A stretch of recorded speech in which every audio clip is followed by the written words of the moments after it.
So let's talk about your horse that has the more upright foot, a horse and that's already got some slip ring at his toe.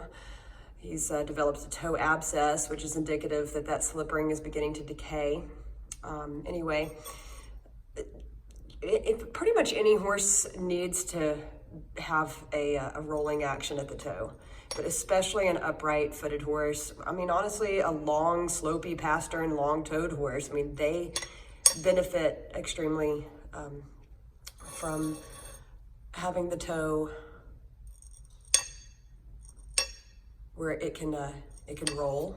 It's different than rockering. Rockering is when you notch out, cut away at the front of the horse's foot and build the shoe in a rocker action at the front. So we're just going to talk about rolling.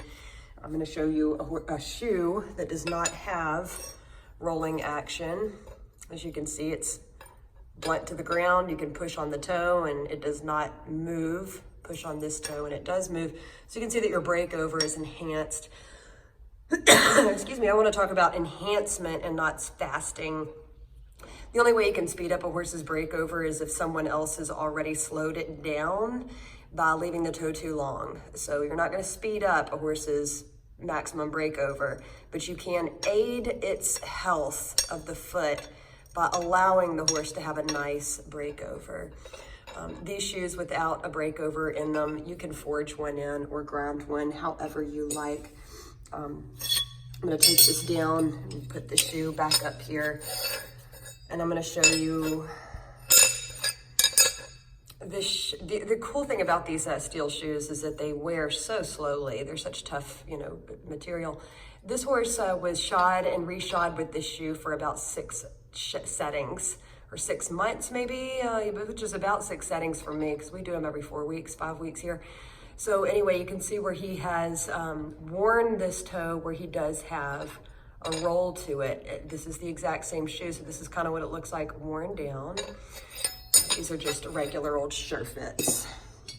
This shoe that I had up here just a second ago, boasting the rolling at the toe, this is called an Equilibrium. Now, Equilibrium aluminums come with side clips that I've removed, and you get a lot of rolling at the toe and the toe quarters. However, the sides are regular. I'll show you a shoe that is more leverage reduction at the sides. So this shoe is great for a horse that maybe has some digital flexor tendon issues, navicular syndrome, but is not necessarily at an angle where he needs a wedge, although you can add a wedge bar frog support pad to the shoe and get great results with a navicular syndrome horse. The heels are full and supported, which means that as this shoe comes into the earth, it's not going to sink, which is something that you want on a horse that has navicular syndrome. Anytime you pad a horse, wedge pad a horse, you always want to have rolling at the toe, otherwise you're just undoing what you just did. So as you can see, this shoe has, great heel support width. The shoe is very wide in comparison to, for instance, this shoe. As you can see, there's just a lot more protection. Honestly, for a horse that you feel like you need to pad, if you feel like you need to pad a horse because of sole sensitivity, I have had excellent results not even using a pad while using an Equilibrium, because there is so much more protection. As you can see, look at all this, aluminum here. I mean, this is at the edges, it's the same width. And so you may be able to use this and eliminate the pad on the horse that you were asking about a pad. This is the aluminum Equilibrium. Great shoe, very therapeutic. This would be a great shoe on your horse that has the slip ring of the toe. You told me that he is very upright. A very upright footed horse is a bit set up for suspensory strain. So this is a great shoe for a horse set up with suspensory strain. You have the rolling at the toe. You have extra material at the toe, which sets this toe up from the earth. The only thing about this shoe that would need to be manipulated for an upright footed horse or a horse that has had suspensory problems in the past, I would pencil these heels a bit more, remove some material so that you can get a bit more heel sinkage. Typically an upright footed horse does not have a negative palmar angle, but maybe a bit steeper than necessary. And you can pencil this to allow the back half of the foot to sink a touch, which is going to recruit your deep digital flexor tendon, so be careful with that penciling. However, alleviate your suspensory for an upright footed horse or for a horse that has had a suspensory problem in the past. So there's your equilibrium. If you prefer a steel shoe, the equilibrium does come in the steel. It's same, everything is the same as the aluminum. These don't come with side clips. I think you can get them with them, but again, you know, it's the same shoe, just in a steel. Of course, since there is a lot more material, this is a heavier shoe, so take that into consideration if necessary. It all depends on the horse. Honestly, where steel and aluminum make the biggest difference is during flight. If you have too much weight on a horse's foot, it can do this coming into the earth and then do that as it lands. And that can be eliminated by using a lighter shoe where the weight of the shoe is not making this foot wave around and then hit the earth. That being said, though, some horses do hit the earth naturally at an awkward angle, and weight of the shoe is going to have a bit more bearing on it if it's too heavy, but honestly, you're not going to fix it in that with weight. This is the equilibrium roller. This could also be a nice option for that horse or any horse. You can see the edges. I'll just set them next to each other. So this is the edge of the regular equilibrium, and this is the leverage reduction edge of the equilibrium roller. So you have your rolling of the toe, but you also have rolling at the sides. The rolling at the sides is a bit, you know, it might not be for every horse, but it could be something that would really help. At the heels, though, it's a bit more difficult to roll it, so you don't have to worry about ankle bending unless the horse is just gonna. These heels are a touch penciled, as you can see here. I'll just lift these two up at the same time. I mean, not penciled, but there is, you know, a little bit more rolling here, although it's not just a really big deal. It's just going to encourage a bit more heel sinkage if necessary, which would probably be great for that horse that has the slip ring at the toe with the upright foot. Excellent shoe. These shoes are punched a bit coarse.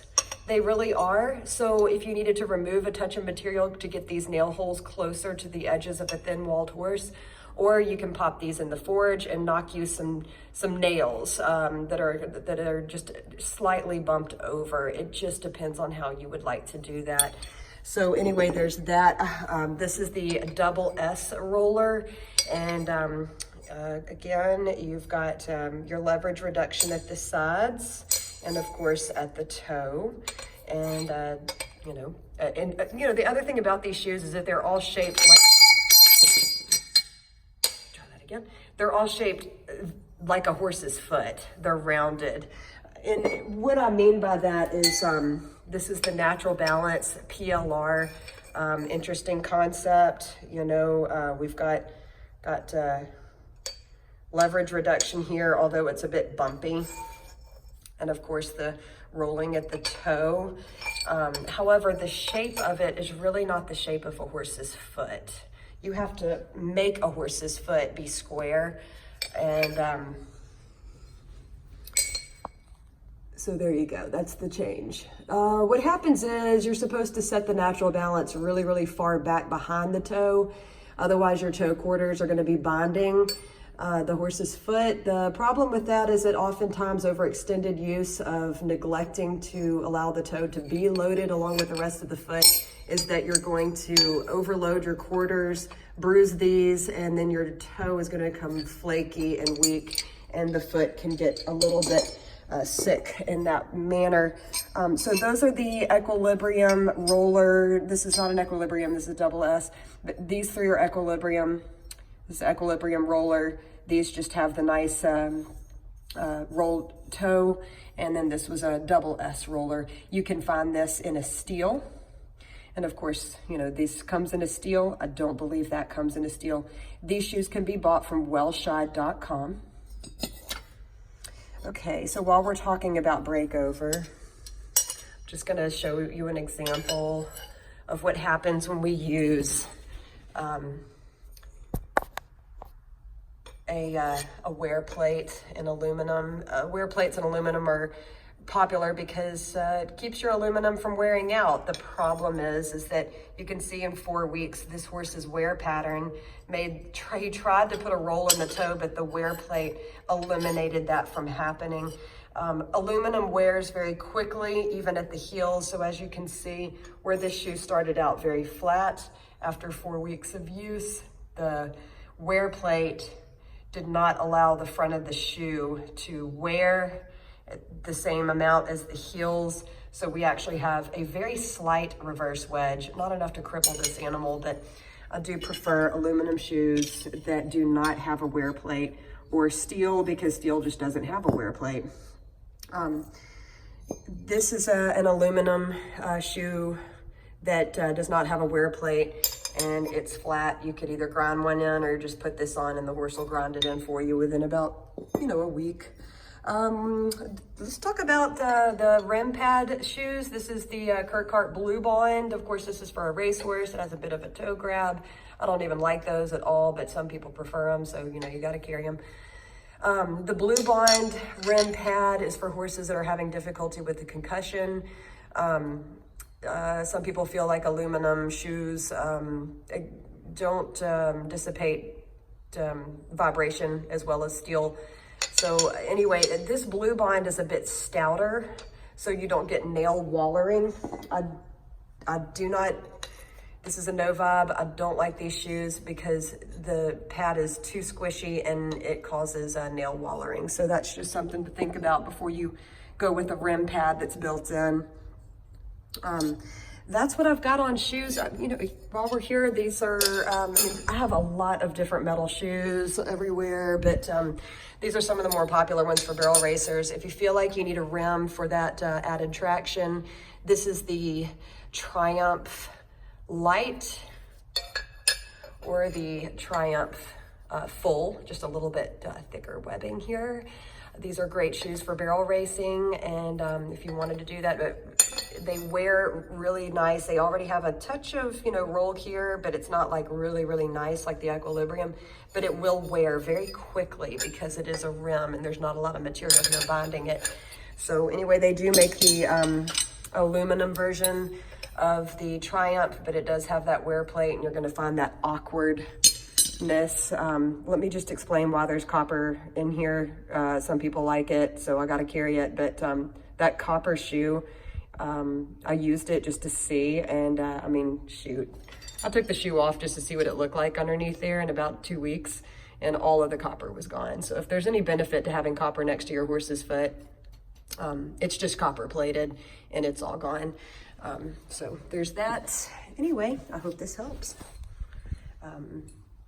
Did I leave anything out? I don't think I did. I highly recommend those Equilibriums or the Double S. Let's just leave it at that. And for your sensitive footed horse, again, you might not even need a pad. You might just be able to go with either the aluminum or the steel Equilibrium and get by with that.